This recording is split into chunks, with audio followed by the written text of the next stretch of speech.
วย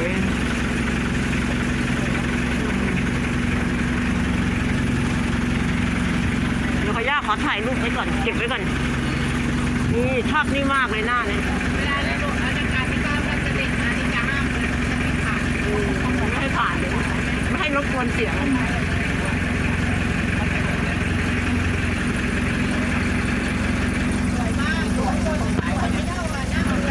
ใช่ค่ะเวลาผ่านไปไม่ค่อยเห็นแต่อยู่ตรงนี้เห็นสวยมากเห็นชัดทุกมุมเลยวัดชัยวัฒนาราม